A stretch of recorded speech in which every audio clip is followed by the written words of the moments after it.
참 예수님, 한 주간 잘 지내셨죠? 예, 벌써 봄이 시작이 된 것 같습니다. 벚꽃도 피고 또 개나리도 만개해서 따스한 봄이 이제 시작이 된 것 같습니다. 계절의 변화에 따라서 봄이 시작되듯이 우리의 삶도 봄처럼 따스해졌으면 하는 바람을 가져봅니다. 국내 내수 경기도 좋지 않고 여러 가지 힘든 어려운 삶을 살고 있습니다. 특히 서민들의 살림살이가 더 빡빡해지고 또 그동안 좋았던 남북 관계도 얼어붙는 그런 분위기여서 정말 계절의 변화처럼 우리나라 또 우리 가정의 삶도 따뜻한 봄날처럼 그런 기대감을 가지고 희망을 가져봅니다. 사이비 종교에서는 과거에도 그리고 지금도 세상 종말이 다가왔다고 외치고 있습니다. 무서운 심판의 때가 곧 들이닥칠 거라고 경고하고 있습니다. 특히 어떤 사이비 종교에서는 아예 연도와 날짜까지 들이대면서 세상 심판의 날이 곧 다가올 것이라고 외치고 있습니다. 과거에 여러분들 혹시 기억하시는지는 모르겠지만 노스트라다무스 예언자의 말을 빌어서 1999년 12월 31일 밤 12시에 세상 종말이 올 것이다 라는 이런 소문이 한동안 유행하기도 했었습니다. 이런 세상 종말에 관한 외침, 심판의 때가 곧 들이닥칠 거라는 이런 소문은 과거에도 그리고 지금도 나아가서는 앞으로도 계속될 것입니다. 왜냐하면 예수님이 이 세상에 오시기 전에도 있었고 예수님이 이 세상에 오셨을 때도 세상 종말에 관한 외침은 있었고 또 예수님이 부활하신 후에 그리고 지금까지도 그러한 소문은 계속되고 있기 때문입니다. 가끔씩 시내 한복판에 나가보면 아예 확성기에 대고 세상 종말을 외치는 사이비 종교가 있는 반면 또 다른 사이비 종교단체에서는 아예 유인물을 만들어서 지나가는 사람들에게 세상 종말에 관한 내용을 뿌리기도 합니다. 그렇다면 왜 아직까지 세상 종말은 오지 않았는가? 무엇 때문에 심판의 때가 아직 오지 않았겠습니까? 그 이유는 한마디로 인간에 대한 하나님의 끊임없는 기다리심 때문입니다. 하나님의 인내하심 때문에 세상의 종말이 그리고 심판의 때가 아직은 오지 않은 것뿐입니다. 예수님께서는 복음을 통해서 분명히 말씀하셨습니다. 그날과 그 시간은 아무도 모른다. 하늘에 있는 천사들도 모르고 아들도 모르고 오직 하나님 아버지만이 아신다. 그러니 너희는 늘 준비하고 있어라. 따라서 우리에게 중요한 것은 세상의 종말이 오늘이냐 혹은 내일이냐 하나님의 심판의 때가 올해냐 내년이냐가 아니라 그 하나님의 심판을 맞이하는 우리들의 준비 자세가 우리에게 보다 더 중요한 과제입니다. 세상 종말을 맞이하는 우리 삶의 준비가 제대로 되어 있는지가 문제이지 그 때가 언제인가는 그리 중요하지 않습니다. 이렇게 볼 때 인간 스스로가 세상 종말이 언제 올 것이다 라고 운운하는 것은 하나님의 끊임없는 기다리심에 대한 배신 행위일 뿐입니다. 그리고 나아가서는 심판의 때가 곧 들이닥칠 거라고 자꾸만 사람들에게 불안감을 조성하는 것은 하나님의 인내심에 대한 불신일 뿐인 것입니다. 오늘 복음에서 예수님께서는 무화과나무의 비유를 통해서 하나님의 끊임없는 기다리심과 또 우리가 하나님의 심판을 어떻게 준비해야 하는가를 우리들에게 잘 가르쳐주고 있습니다. 복음의 말씀을 좀 더 구체적으로 살펴보면 어떤 포도 재배인이 포도밭에 무화과나무를 심었다고 오늘 비유 말씀에서 전해주고 있습니다. 우리가 귀를 열고 마음의 문을 열고 복음 말씀을 하나하나 마음속에 되새기지 않으면 우리는 오늘 복음 말씀이 무슨 뜻인지 또 어떤 내용이 우리에게 전달되었는지를 깨닫지 못합니다. 자, 우리가 잘 잊어버리는 대목 한 구절만 말씀을 드리면, 왜 하필 포도밭에 무화과나무를 심었겠습니까? 콩 심은데 콩나고 팥 심은데 팥나듯이 포도밭에는 포도를 심어야지.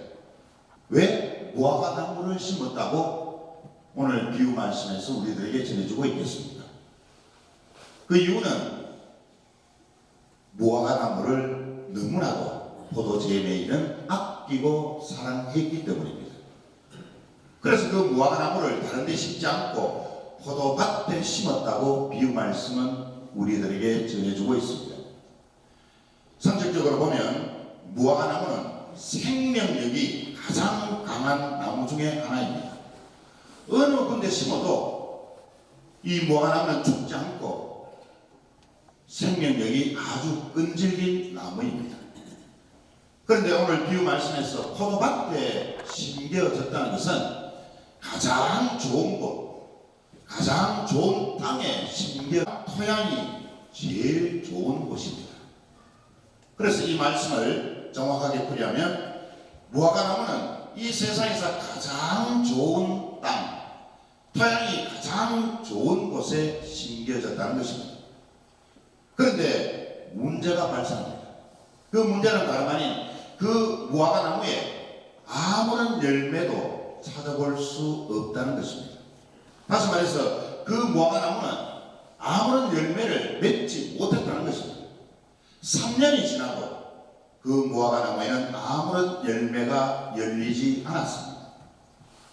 그래서 포도 재배인은 더욱더 정성을 기울여서 거름을 더 주고 또 제때 물을 잘 공급하면서 정성스럽게 키웠습니다. 그럼에도 불구하고 결과는 참담했습니다. 그 무화과나무에는 아무런 열매를 맺지 못했습니다. 이것을 지켜본 포도밭 주인은 포도 재배인에게 이렇게 말합니다. 이보게, 내가 3년 동안이나 이 무화과나무를 지켜보았지만 아무런 열매를 맺지 못했네. 이제 아예 그 나무를 잘라버리게, 땅을 놀릴 수만은 없지 않는가. 이 말을 듣고 포도 재배인은 무릎을 꿇고 포도밭 주인에게 간청합니다. 주인님, 조금만 기다려 주십시오. 조금만 더 인내해 주십시오. 한 번만 마지막으로 기회를 주십시오. 그러면 제가 더 정성스럽게 키워보겠습니다. 그래도 열매를 맺지 않으면 제가 직접 그 나무를 잘라버리겠습니다. 포도 재배인이 포도밭 주인에게 이렇게 간청한 이유는 누구보다도 그 무화과나무를 아끼고 사랑했기 때문입니다. 나아가서 포도밭 주인이 포도 재배인의 그 간청을 받아들인 것은 마찬가지로 포도밭 주인도 포도 재배인처럼 그 무화과나무를 아끼고 사랑했기 때문입니다. 그래서 결국 그 무화과나무는 잘려지지 않고 1년이라는 시간을 더 연장받게 되었습니다. 오늘 우리가 들은 이 무화과나무의 비유 말씀은 바로 오늘날 우리 자신들을 두고 하는 이야기입니다. 하나님의 자녀로서 아무런 열매를 맺지 못하는 사람들에게 예수님께서는 비유 말씀을 통해서 강력하게 경고하시는 말씀입니다. 좀 더 구체적으로 이 비유 말씀을 해석해 보면 오늘 이 비유에서 나오는 포도밭 주인은 바로 하나님을 의미하는 것이고 포도 재배인은 우리의 대변자인 예수 그리스도를 말하는 것입니다.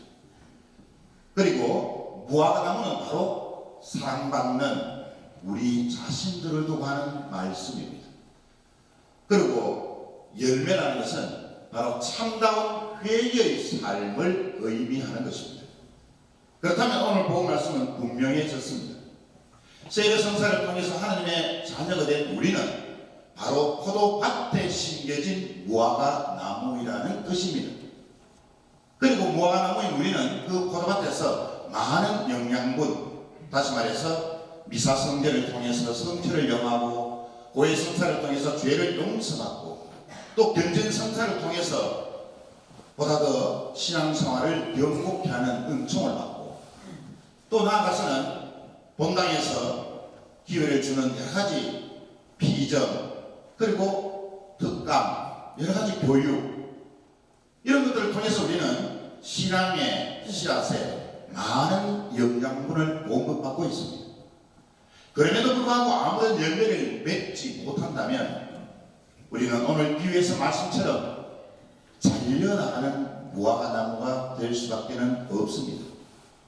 아무리 예수님께서 우리의 대변자로서 하나님의 그 심판을 자꾸 미룬다 해도 그 때는 분명히 찾아오게 마련입니다. 따라서 우리는 매 순간순간을 우리의 영원한 운명에 대해서 책임을 지는 순간으로 받아들여야 하겠습니다. 오늘은 나에게 주어졌지만 내일은 나에게 주어진 것이 아닙니다. 오늘이 없으면 내일은 결코 나에게 오지 않습니다. 따라서 참담 회개의 삶은 오늘 속에 있는 것이지 내일에 있는 것이 아닙니다. 자꾸만 참담 회개의 삶을 뒤로 미루다 보면 하나님의 심판은 그보다 더 앞서 올 수 있기 때문입니다. 따라서 오늘이 바로 참담 회개의 삶의 마지막 기회일지도 모릅니다. 오늘이 바로 내 인생의 마지막 날일 수 있다는 뜻입니다. 따라서 우리는 매일매일을 참담 회개의 삶의 마지막 기회로 받아들이고 하나님께 감사드리면서 회개의 참담 열매를 맺어가는 그런 삶을 살아가야 할 것입니다. 이제 벌써 사순 3주일입니다.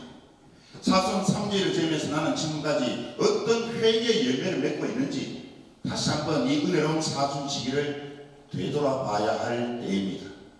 자꾸만 회개의 삶을 뒤로 미루지 말고 바로 지금 이 순간 오늘부터 우리는 참담 회개의 삶을 살아가야만 합니다. 그렇지 않다면 하나님의 인내에도 한계가 있는 법입니다. 그 심판의 칼날이 갑자기 우리에게 들어닥칠 때 우리는 그 심판을 피할 수가 없을 것입니다. 다시 한번 예수님께서 우리에게 말씀하시는 그 경고의 말씀을 마음속 깊이 한번 되새겨 봅시다. 그날과 그 시간은 아무도 모른다. 그러니 너희는 늘 준비하고 있어라. 아멘. 모델을 써서 우리의 신앙